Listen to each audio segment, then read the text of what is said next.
We're here at Road to the Horse with Kurt and Trent McNabb. Tell us a little bit about yourselves.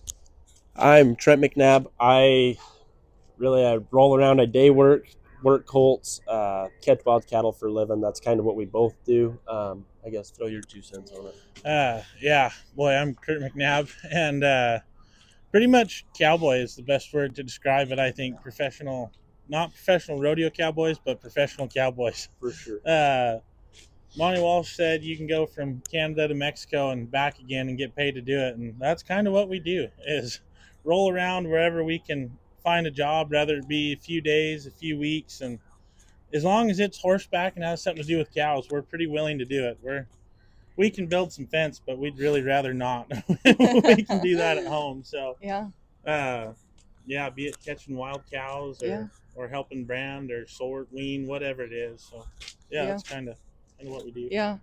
So you guys were hired out to go to New Mexico. Do you want to talk a little bit about that, what all that was about, and maybe a story or two? Yeah, you bet. So we go ahead. Here a year ago, surprisingly, at Road to the Horse.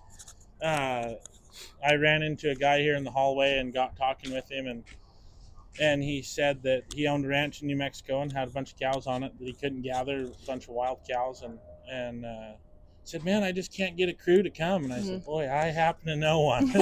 I said, between me and my brother and the pack of dogs, and then I got some good buddies that go with us and are all pretty handy. So we waited till January. Everybody had some free time and loaded up and headed down to New Mexico. And I think when we left home, there was 4 trailers, 25 head of horses, and like 24 head of dogs, and 5 So it was guys. like a whole crew. It was a whole crew. There was 6 of us. 6 of us.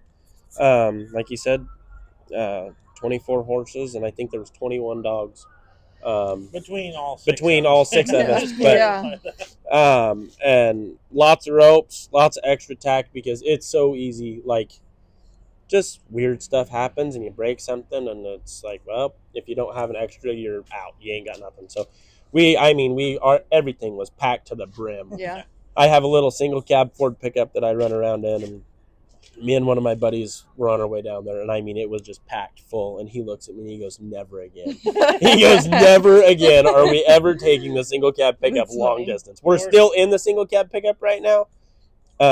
So far I've been in 16 states since January in that pickup. Wow. It's and full of stuff. It's miles. With the day we left to go down there, we didn't get out till afternoon. It took all day to get rolling, and then we blew 2 trailer tires before we made it, 30 miles.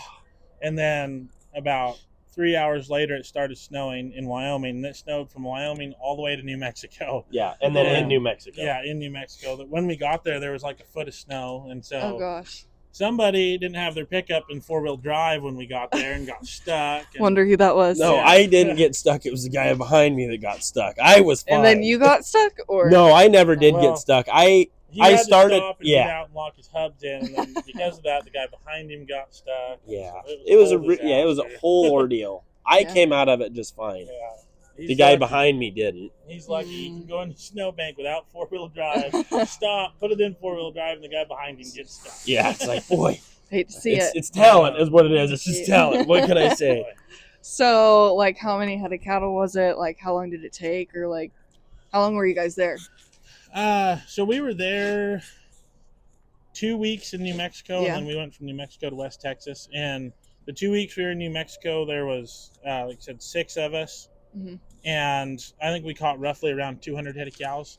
And most of those, like, I want to say like 80% were pretty willing to gather, and the rest all had to be roped and then led in horseback, because you can't really get a truck or a trailer to them. Yeah.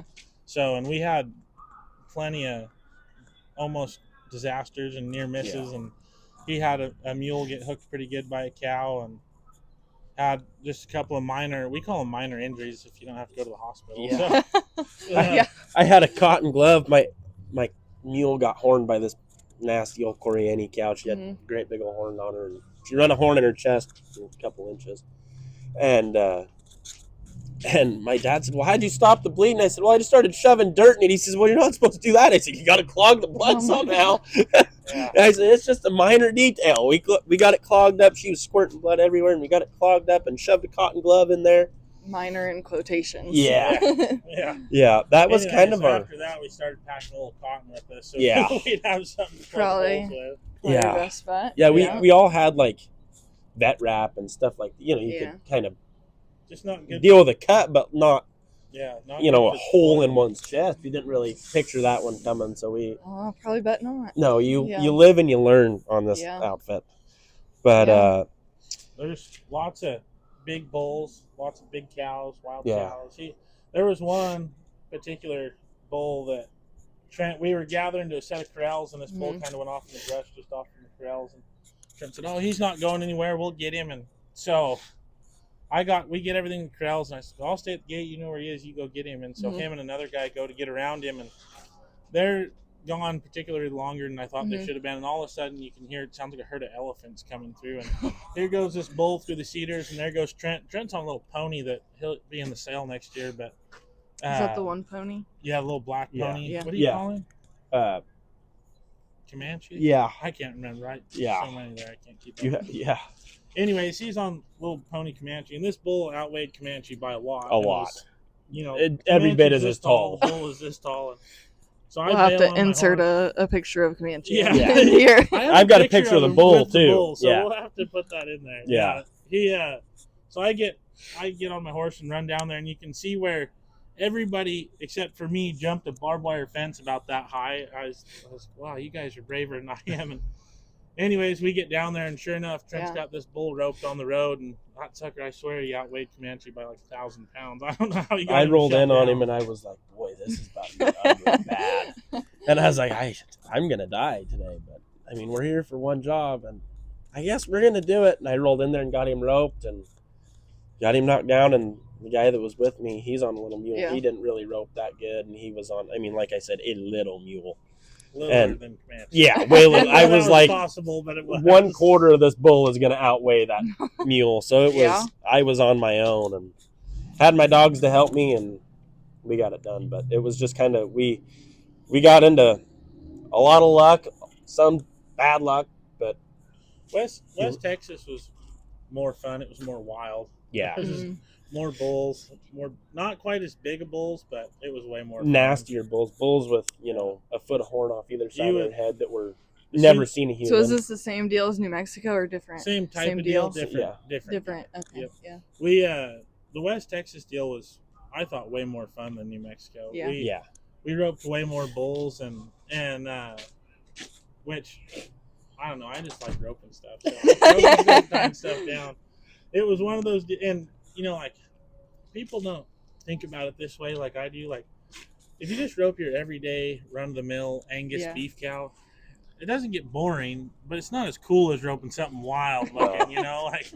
No, you rope this big, nasty Mexican type bull that's got, like a Mexican fighting bull is what some of them bulls look like, and we were like, would rope them. You'd rope them and stop, and as soon as they would, like, their front end kind of pick up from the tension on the rope, and they would just turn and start from you, and so you would just, I'd just turn and lope off and let them chase me until they stepped over my rope, and when they'd step over it and they'd go the other way, I had this little mare that she figured out how to bust them pretty good. And when they'd turn, she'd just duck into it, and I mean, we'd wreck them on their side. Got it figured out. Yeah. I was sitting like 2 miles away, and I just see this stream of dust just skinning out, and I'm like, boy, that's going to be good. And then I see him. I didn't know it was him at the time, but I see another line of dust coming. I'm like, oh, this is fixing to be real good.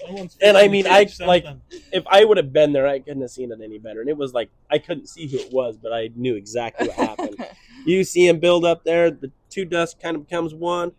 He ropes this bull, and you see one kind of split off, and then you just see a real big cloud of dust. And I was like, yeah, he just got busted. What happened right there? That just got out of hand fast. Yeah, this little mare I have, I call her Montana. She busted that one, so I broke my rope. So my rope broke, and that bull was laying on his side, and I just turned that little mare and jumped her on top of him and bailed off and tied him down. And we were set. We were caught. And that's what never gets it done, I guess. No. Yeah. So that's what Texas and New Mexico kind of looked like. Yeah, I guess what was your biggest takeaway from that when y'all left? Boy,